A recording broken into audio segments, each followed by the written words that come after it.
Hello, good morning. Uh, I was going to do this video yesterday, but I was a bit rough. Oh dear. But anyway, I'm feeling much better today, and so I thought I would do the video now. Um, Epicurus obviously didn't smoke a pipe, being that he was a man alive in 1300 or so BC, I believe.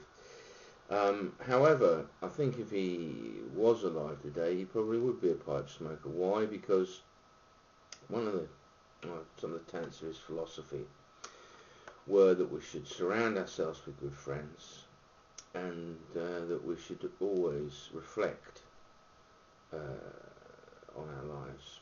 And the two aspects of that, I think, um, surrounding ourselves with friends, the little pipe community we've got here, um, has, for me, I've made some very good. Well, it's hard to say because you're experiencing people, so to speak, online, and but they are, people are considerate. People ask after you. People say, "Where have you been?" People comment on your videos. There is a kind of dialogue going on there. And though we're not living in an Epicurean community, we certainly have a community that, from day to day we meet each other in a sense with our posts and so on.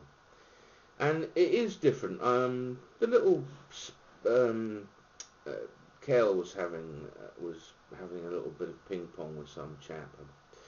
I forget his name now, but one of his comments was, and I'd made this comment myself actually, this is only the internet, but then I thought about that a little more, and I thought, well, no, actually, no, what we have created is different, because being a man that enjoys other ways of taking tobacco, snuff, and snus, and dip, and so on, in the dipping community, they do have this trolling business where there's this one guy, again I forget his name, who kind of got into this sort of verbal exchange war with other people, and kind of sides were taken and things like that, which seemed to me remarkably daft. But then I've discovered that this happens all the time, and you go watch a video on Wagner, and below has got something going on that has nothing, for far as I can see, to do with Wagner or anything else for that matter. But we do have a community where people respect each other. There isn't that kind of, oh, it's only the internet, I'm going to call you a so-and-so, what's the name, or whatever.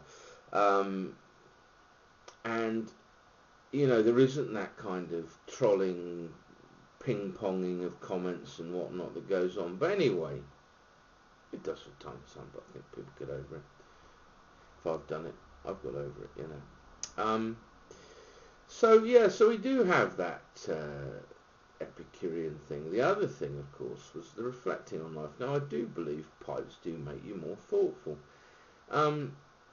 mostly because the kind of processes you need to do to get it going, packing the pipe properly.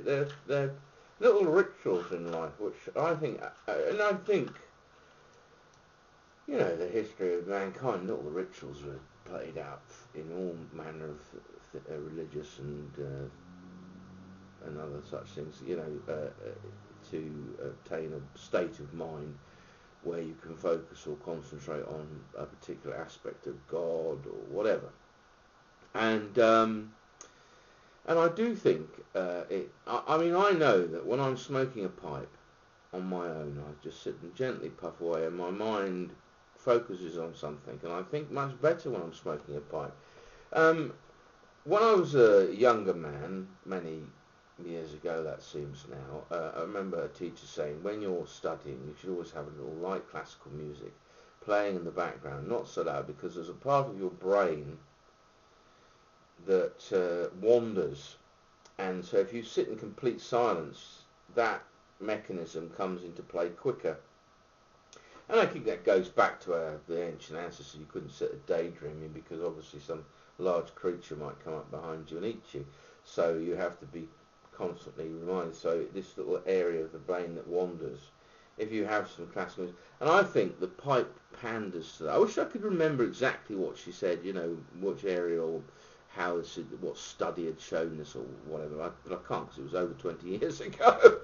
And I think that, you know, the gentle puffing on a pipe is that background music required for good thinking. And with good thinking becomes happiness. And Epicurus. A teacher once described me as Epicurean, and I didn't know what it meant. I was only a teenager, so I went and looked it up and got quite offended. It was, you know, pleasure seeker. But he said, you know, happiness. He said, you know, seeking after happiness. I don't think that's a bad thing. But what he is careful to point out is that if you think by having the latest Rolex watch or a big car or a huge house is going to equate to happiness, then you're wrong. But it's the simple things, friendship, the brotherhood, that would make people happy, not the owning of big cars and whatnot. So anyway, coming on to kind of part 2 of this video, which is very much linked to part 1. I'm smoking in my pipe some pure Virginia, homegrown pure Virginia, grown by Edward in Germany. Edward's channel, I will put the link to it below. He's a very nice chap, a multi-talented chap. He's an artist. One of his recent videos has shown him painting this wonderful picture, kind of sort of like a silhouette of somebody smoking a pipe, but it was really, really nice, very nice. And it's tobacco. It's absolutely lovely. This is the first time I've got round to smoking it. I've been saving it, you know, for a special day. Today is that day. And I have to say, it's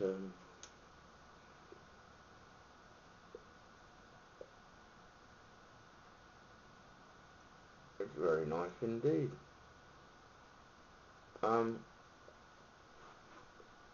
Smoking it in a sort of Warden Meerschaum clay pipe.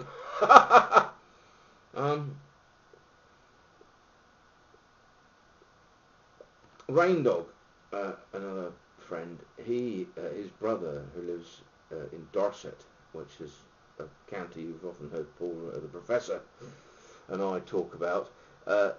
He's been trying to grow tobacco and thus far hasn't had much luck.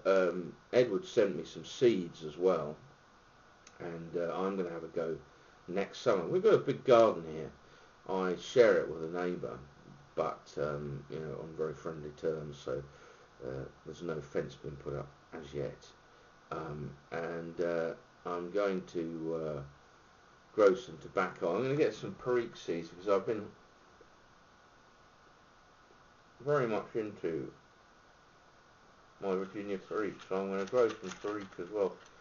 But I guess a lot of that's to do with how one treats it after it's been cropped. But I might be on to the one man smoke, who seems to be very in with the people that grow tobacco. And see what he thinks. But this, I have to say, as a tobacco, I mean, I smoked, you know, I quite like the old, the last, in fact, my favourite Virginia would be the Wingfield mixture, which was very nice after the chap that invented lawn tennis. Another good Virginia I like, Sherlock Holmes mixture. And this has that lovely woody quality, the tannin in wood, you know, it's very nice indeed. And I think if you were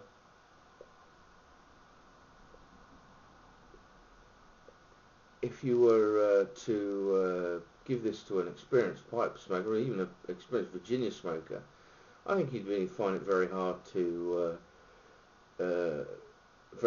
say that wasn't a, you know, well blended Virginia by a big, by a made name. It's very nice tobacco indeed. Thank you, Edward, for that. So anyway, I hope everybody has a good week. I'm going away at the weekend, next weekend, and you will see a video because I'm going. It's Paul, the professor's mother. I annually go down for her birthday. It's quite an event. No doubt there will be some footage of that posted. Be warned, I might have to put a warning on it. Yeah, but we should have a lot of fun. So anyway, here's to you all. Thank you very much, Edward. I will be doing a review. He did an aromatic, which is rum and honey, again from an old recipe in Germany. And some chewing tobacco, which I'm really looking forward to, because I think that will be a first for YouTube. It's source recipe 1946, so I'm looking forward to that. So anyway, all the best, have a great week, and you'll see me at the end of this weekend. I look forward to watching your videos. Take care. Cheers.